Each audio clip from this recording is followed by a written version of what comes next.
That vehicle is a direct violation of community aesthetic standards. He bought the same car as me deliberately, and I have every right to have it removed. You're towing his car because it is a provocation.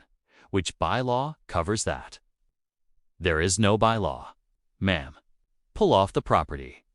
HOA Board President Patricia Caldwell of the Oak Ridge Meadows Association had decided that a pearl white Mercedes C300 was her personal brand and her exclusive identity within the Oak Ridge Meadows subdivision, and when a homeowner on Willow Creek Lane pulled into his driveway in an identical pearl white Mercedes C300 he had saved 11 months to buy, she hand-delivered a cease and desist letter, threatened a $750 fine escalating weekly, and told him directly that he had 30 days to sell the vehicle or the HOA would arrange for its removal.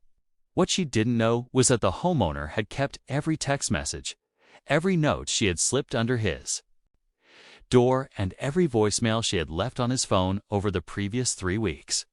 That his attorney had already classified her conduct as targeted harassment and tortious interference with personal property rights, and that the tow truck she was about to call to his driveway was going to be the single most expensive phone call she had ever made in her life. Before we go further, what city or country are you watching from?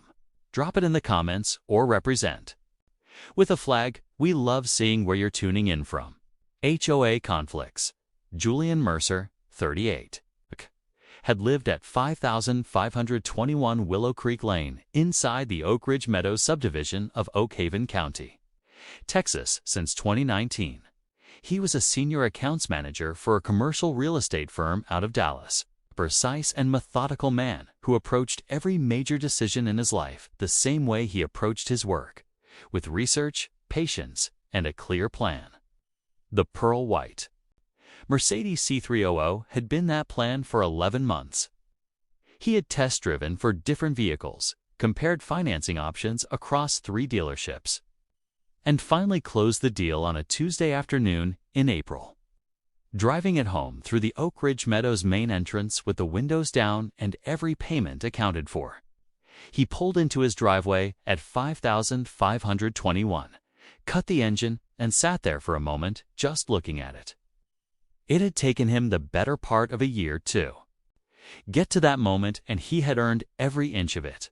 He did not notice Patricia Caldwell's pearl white Mercedes C300 parked 2 houses down until he was already walking to his front door. He glanced at it, registered that it was the same model and color as his, and went inside without giving it another thought. By the following morning, Patricia had given it considerably more thought than that. She was standing on his porch at 7:45 with a sealed envelope before he had finished his first cup of coffee. Julian opened the door, and Patricia looked past him toward the driveway, then back at him with an expression he would later describe to his attorney as someone who had just discovered a personal insult. She told him they needed to talk about the vehicle. Julian told her he had just bought it. Patricia told him that was the problem. She had been HOA board president of Oak Ridge Meadows for 5 years, and in those 5 years, she had built a very specific version of herself within the community. She drove to every board meeting, every community event, and every neighborhood walkthrough in that pearl white C300, and she had done it long enough that residents associated the car with her the way they've associated her lanyard and her clipboard with her. It was not a written rule. It was not a bylaw, was not anything that existed in any governing document anywhere. It was simply Patricia's sense of herself, inflated by 5 years of unchallenged authority into something she had started treating as an actual right. She handed Julian the envelope on his porch and told him it was a formal notice requiring him to either sell the vehicle within 30 days or face a $750 fine under Oak Ridge Meadows Aesthetic Harmony Provision 5.6. Julian took the envelope, thanked her, closed the door, and immediately looked up Aesthetic Harmony Provision 5.6 on his laptop. It covered approved exterior house paint colors and trim finishes. It said nothing about vehicles. It said nothing about driveways. It said nothing about 2 residents owning the same car. Julian photographed the notice, opened a new folder on his desktop, labeled it Patricia Caldwell Documentation, and dropped it in. Then he went back to his coffee and looked out the window at his car sitting in the driveway, pearl white and completely unbothered. Julian did not respond to the first notice, and Patricia Caldwell did not take that well. Within 5 days, a second notice arrived, this one with a $750 fine already attached, and a new line at the bottom stating that failure to comply within the remaining 25 days would result in the fine doubling every week until the vehicle was removed from the property. The notice still cited Aesthetic Harmony Provision 5.6 and still said nothing about vehicles because there was nothing in that provision about vehicles to say. Julian photographed it, added it to his folder, and drove to work in his pearl white C300 the same way he had every morning since he bought it.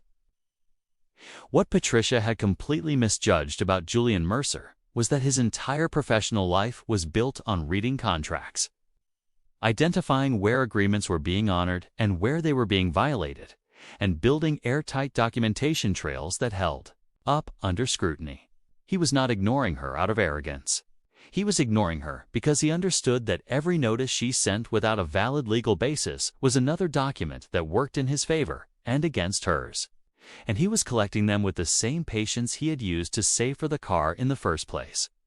By the end of the second week, Patricia had also begun a campaign outside of the written notices. She brought Julian's name up at the monthly Oak Ridge Meadows board meeting held at the Oak Ridge Community Clubhouse on Cedar Crest Avenue, telling the room that a resident on Willow Creek Lane was deliberately copying her vehicle as an act of personal provocation, and that the board needed to support her enforcement action.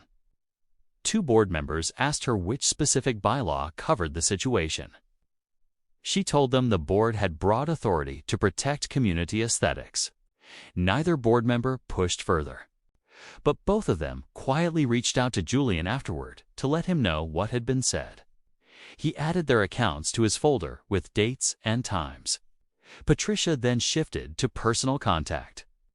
She left 3 voicemails on Julian's phone over the course of 1 week, each one more pointed than the last. The first asked him to reconsider his position for the good of the community.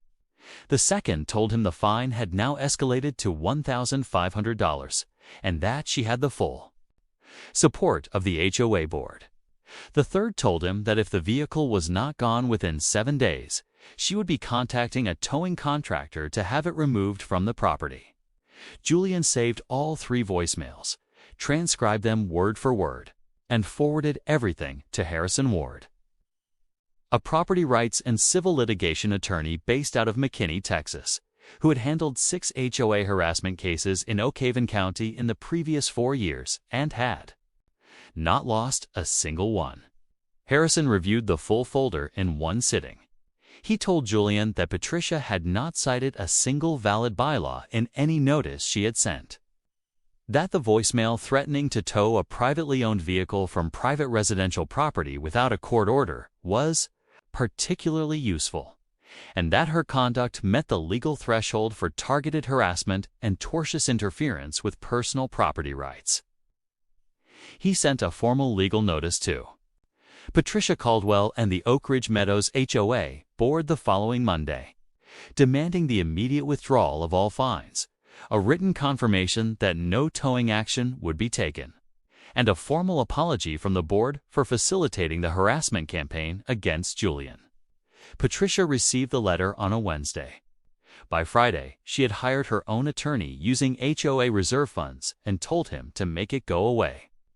By the following Tuesday, she had called Arthur Denny. Julian was inside making breakfast on a Thursday morning when he heard it. The low hydraulic groan of a tow truck reversing slowly up his driveway. He set his coffee down, walked to the front window, and looked out to see a flatbed truck with Denny's Towing and Recovery printed on the door backing toward his pearl white C300 with the wheel lift already lowering. Arthur Denny was out of the cab and moving toward the front of the Mercedes with his hook. Before Julian had his shoes on, Julian walked out the front door and told Arthur in a completely flat voice to stop what he was doing and step away from the vehicle. Arthur told him he had a work order and kept moving. Julian asked him who had authorized the work order. Arthur said the HOA president had called it in and told him the vehicle was an unauthorized nuisance on community-managed property. Julian told Arthur clearly and without raising his voice that the driveway he was standing in was deeded private property, that no HOA president had any legal authority to order the tow of a privately owned vehicle from a private residential driveway without a court order, and that if he hooked that car, he would be personally liable for every charge that followed. Arthur hesitated, but did not stop. Julian called 911. Patricia appeared at the end of the driveway 2 minutes later, clipboard in hand, lanyard around her neck, watching Arthur work with the satisfaction of a woman who had finally gotten what she wanted. She did not come up the driveway. She stood at the edge of it like she was supervising a job site and nodded at Arthur when he looked up at her. Julian stood between Arthur and the car with his phone still in his hand and watched her watch him and said nothing, because he knew exactly what was coming and he wanted her to be standing right there when it arrived. Officer Callahan and Officer Vance arrived in 9 minutes. They pulled up to find a flatbed tow truck partially positioned behind a pearl white Mercedes C300 on a private residential driveway, a towing contractor with a work order in his hand, a homeowner standing beside his own vehicle, and an HOA president at the end of the driveway holding a clipboard. Officer Callahan asked Arthur to show him the work order. He read it, looked up, and asked Arthur who had signed it. Arthur pointed at Patricia. Officer Vance walked to the end of the driveway and asked Patricia what court had authorized the tow. Patricia said the HOA board had authorized it. Officer Vance asked her which court. Patricia said it did not need a court because it was a community aesthetic violation. Officer Vance looked at her for a long moment and then told her that towing a privately owned vehicle from private residential property without a court order was not a community aesthetic decision. It was theft. Officer Callahan told Arthur to unhook the vehicle and leave the property immediately. Arthur had the wheel lift back up and was in his cab before Officer Callahan finished the sentence. Officer Vance turned back to Patricia and told her that she was being issued a formal warning for authorizing an unlawful tow of private property and that any further attempt to remove or interfere with Julian's vehicle would result in criminal charges, including attempted grand theft auto. Patricia opened her mouth. Officer Vance told her they were done. She closed it. Julian walked back inside, picked up his coffee, and called Harrison Ward. Harrison Ward filed a civil suit against Patricia Caldwell personally and against the Oak Ridge Meadows HOADL the following Monday. The suit covered targeted harassment, tortious interference with personal property rights, unauthorized use of HOA reserve funds to hire a private attorney, and the unlawful towing attempt that Officer Vance had already documented in a formal incident report. Arthur Denny, once he understood the full picture of what he had been asked to do and who had asked him to do it, provided a written statement confirming that Patricia had told him the vehicle was on HOA property and that he had relied entirely on her representation to proceed. That statement became one of the most damaging pieces of evidence in the entire case. The Oak Ridge Meadows Board called an emergency meeting 6 days after the towing incident. 3 board members had already privately told Harrison Ward that they had never voted to authorize the tow, had never seen the work order, and had not known about the reserve fund withdrawal used to hire Patricia's private attorney. The board voted to remove Patricia from the presidency before the meeting reached the 30-minute mark. She had issued Julian was formally withdrawn and declared invalid. The HOA's insurance carrier stepped in, reviewed the case, and strongly advised the board to settle Harrison's civil suit before it reached a courtroom. They settled within 60 days.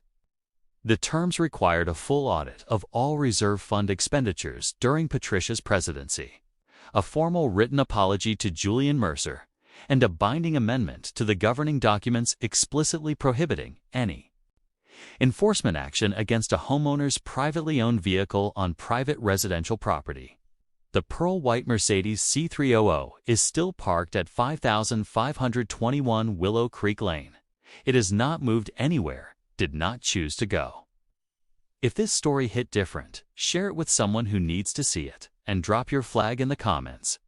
HOA conflicts, and we are nowhere near done.